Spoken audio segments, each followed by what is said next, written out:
Vamos a presentar algunos casos clínicos de dermatología, fundamentalmente para relacionarlos con otras enfermedades de medicina interna, como está ocurriendo en las últimas preguntas, en los últimos casos clínicos que están apareciendo en el MIR. Y el objetivo de la sesión pues sería aprender a reconocer las manifestaciones dermatológicas de una serie de enfermedades que vamos a ver y aprender a familiarizarnos con esa sistemática de preguntas que aparece después de cada una de las imágenes. En cuanto al primer caso, se trata de una mujer de 45 años con lesiones cutáneas de 4 semanas de evolución. Había referido un episodio de herpes labial una semana previa y tratamiento con amoxicilina clavulánico por un cuadro respiratorio.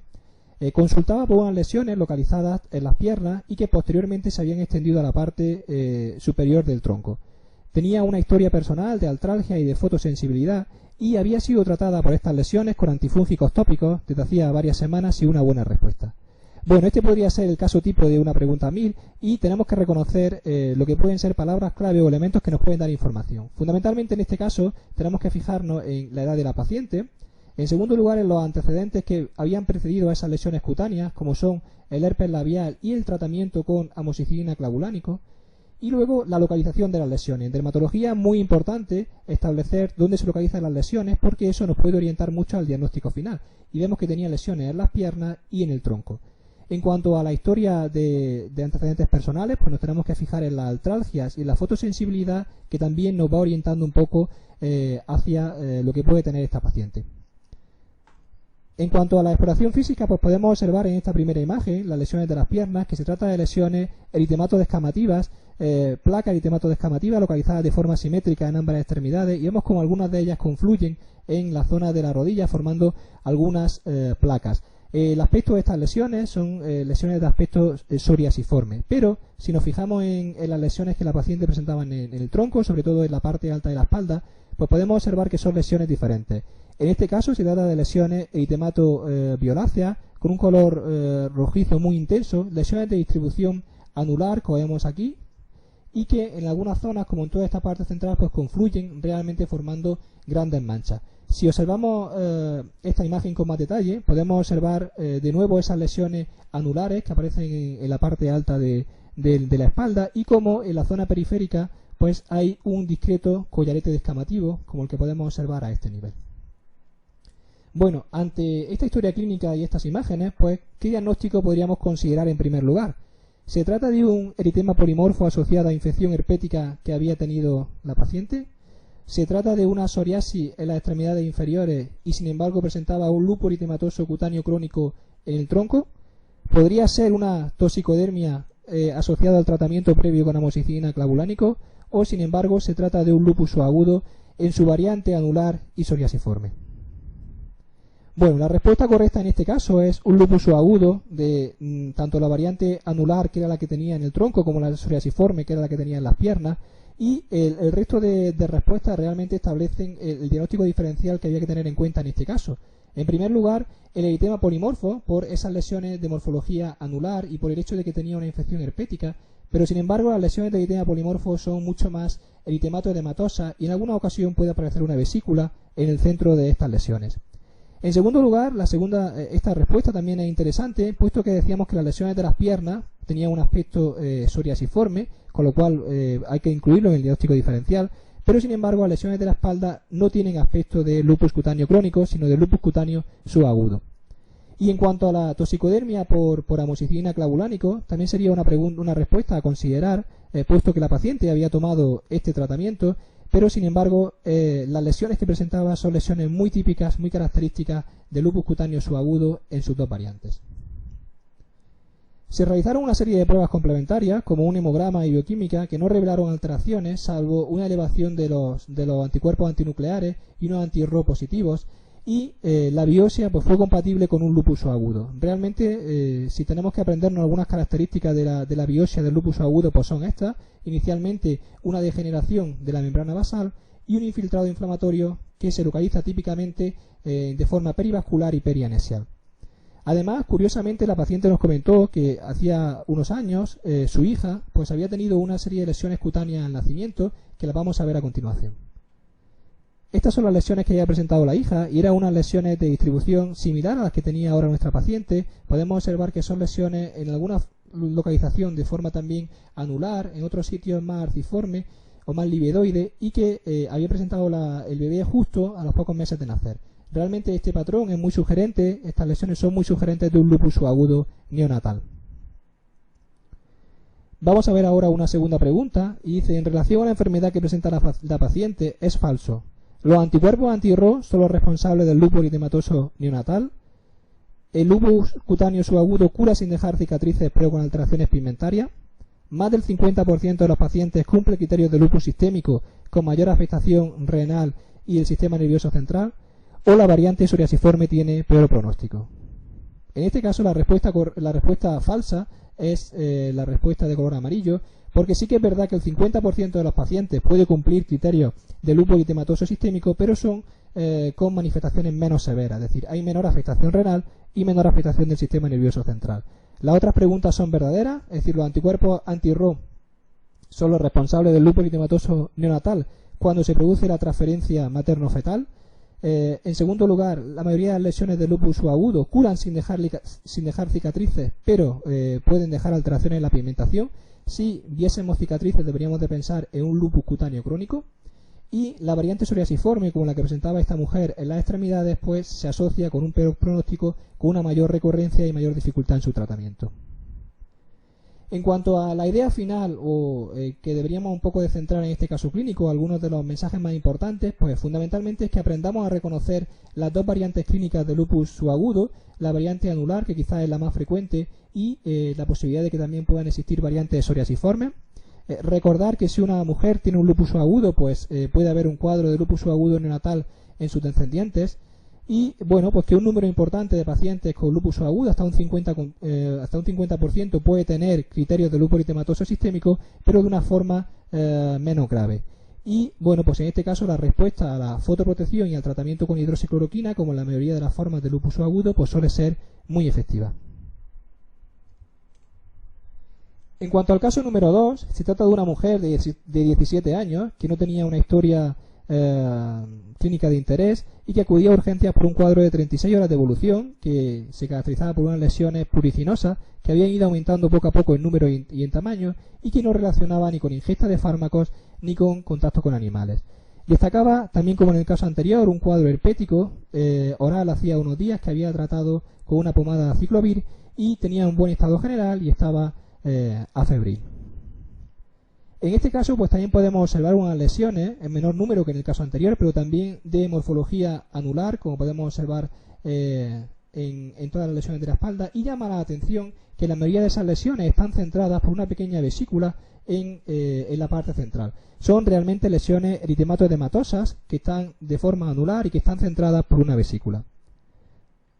Aquí podemos observar de forma más detallada esas lesiones en el cuello y a continuación las podemos ver en las extremidades.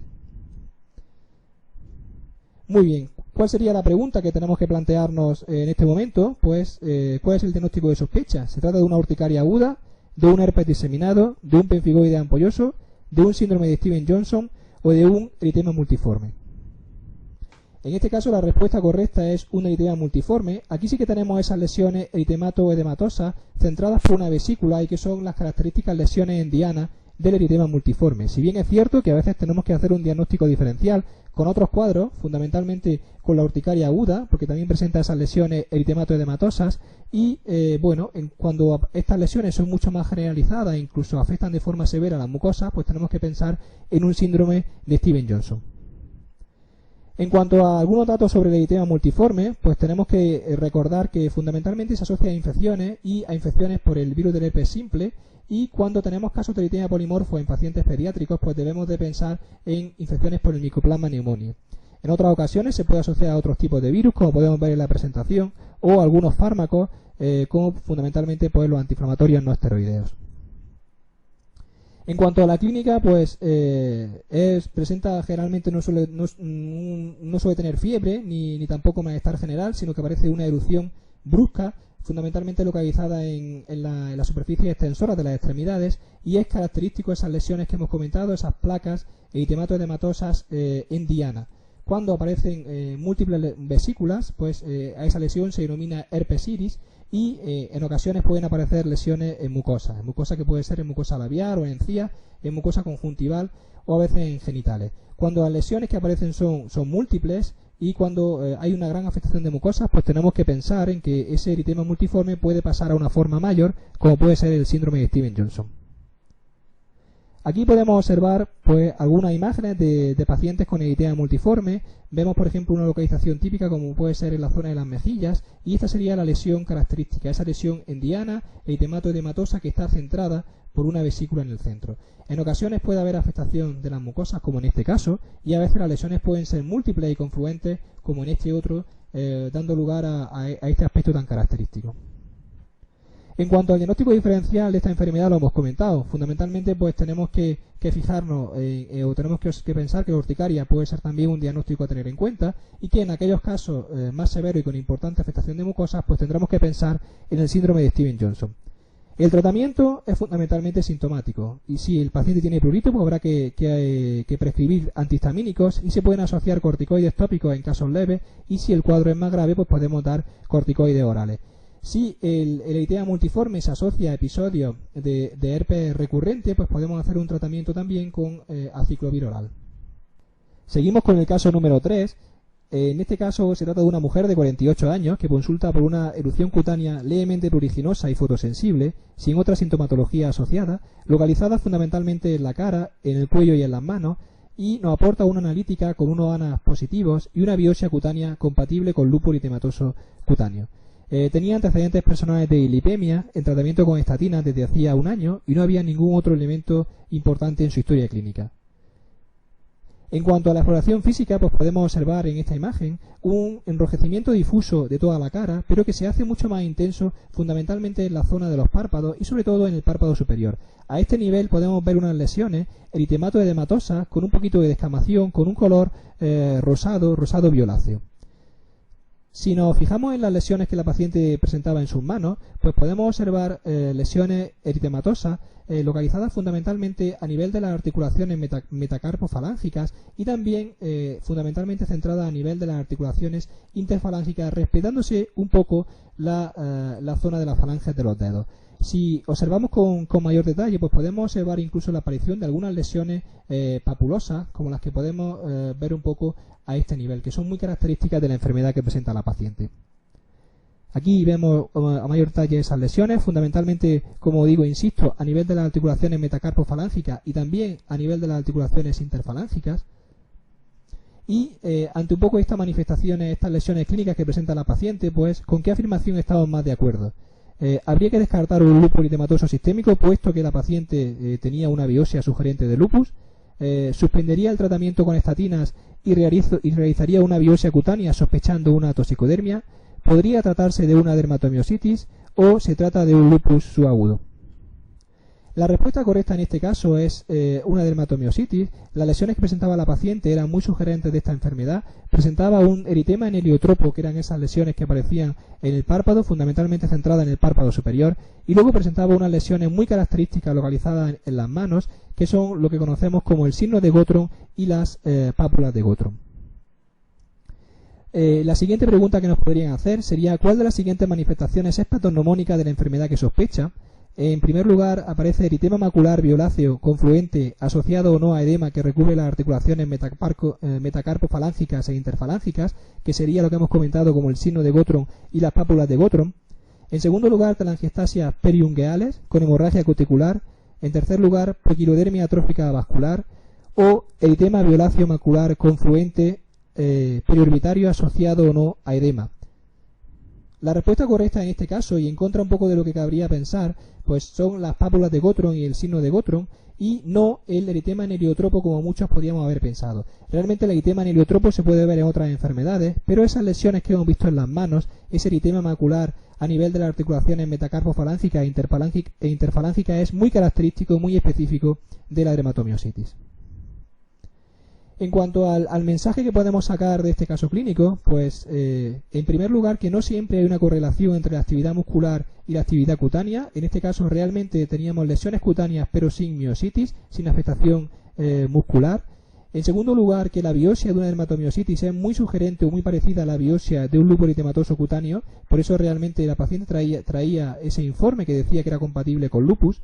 En tercer lugar, que las manifestaciones patognomónicas de la dermatomiositis son el signo de Gottron y las pápulas de Gottron, y no tanto el eritema en heliotropo, aunque sí que también aparece con bastante frecuencia.